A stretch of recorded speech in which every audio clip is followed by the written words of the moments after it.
भावना एकच आहे।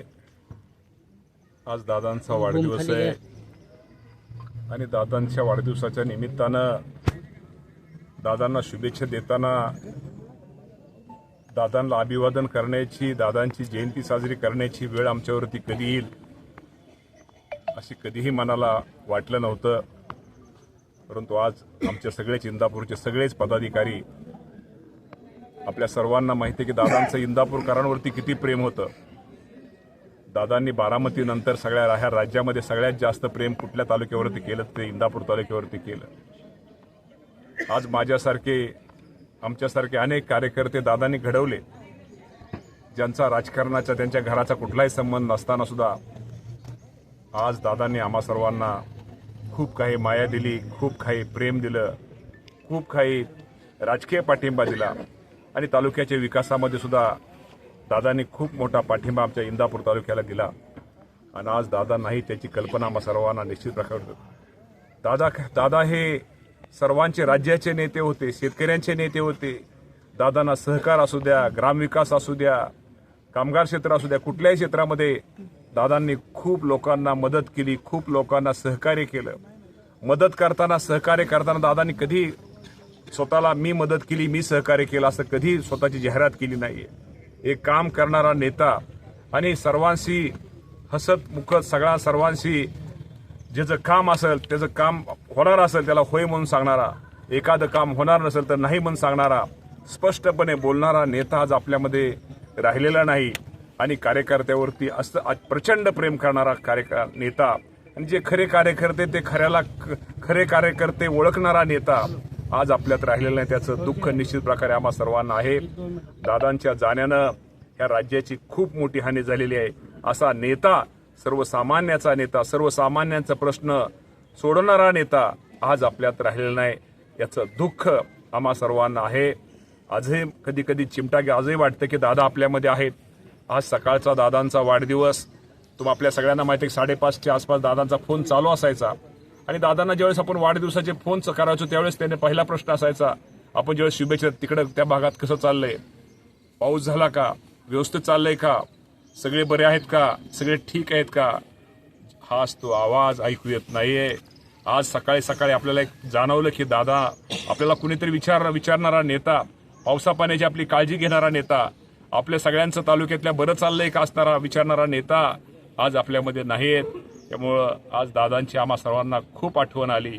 त्यामुळे आमचे सगळेच इंदापूरचे सगळेच कार्यकर्ते, आमचे आप्पासाहेब जगदाळे असतील, पक्षाचे आमचे अध्यक्ष कोकाटे साहेब असतील, सभापती असतील, आमचे नगराध्यक्ष, उपनगराध्यक्ष, उपसभापती, आमच्या जिल्हा परिषदेचे सगळे सदस्य, पंचायत समिती सगळे सदस्य, सगळे पक्षाचे आजी माजी पदाधिकारी आज दादांच्या या स्मृतीस्थळाला एक अभिवादन करण्यासाठी आज आम्ही सगळेजण इथं हजर आहोत।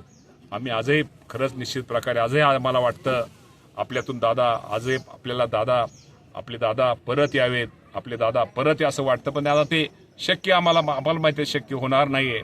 परंतु निश्चित प्रकारे दादांचे विचार, दादांची शिकवण, दादांचा आदर्श डोळ्यासमोर ठेवून आम्ही सर्वजण निश्चित प्रकारे भविष्यामध्ये आम्ही सगळेजण काम करण्याचा प्रयत्न करू। काम करण्याची दादांनी इतकी कामाची सरस कुणालाच येऊ शकत नाही आणि दादांची काम करण्याची पद्धत, सकाळपासून संध्याकाळपर्यंत काम करण्याची पद्धत आज आपण सर्वजण बारामती परिसरामधले आहेत, त्यामुळे आपल्या सर्वांना माहीत आहे।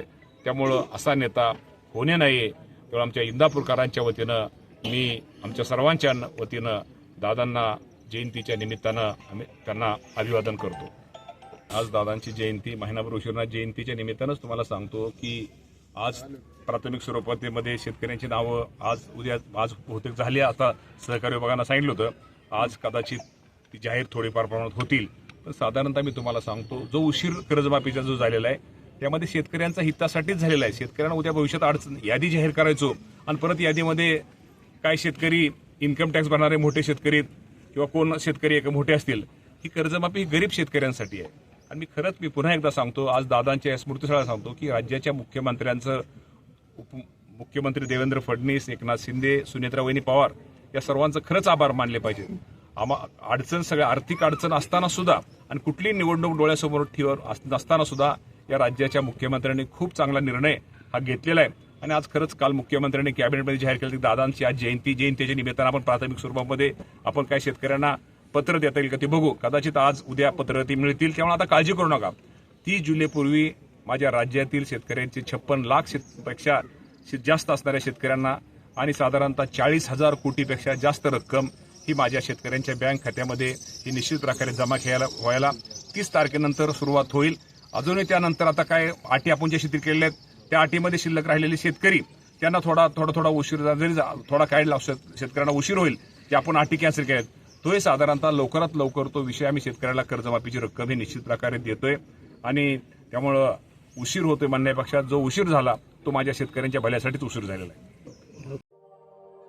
अशाच नवनवीन बातम्या पाहण्यासाठी बारामती वार्तापत्र चॅनलला लाईक करा, शेअर करा, सबस्क्राईब करा आणि बेल आयकॉन प्रेस करा.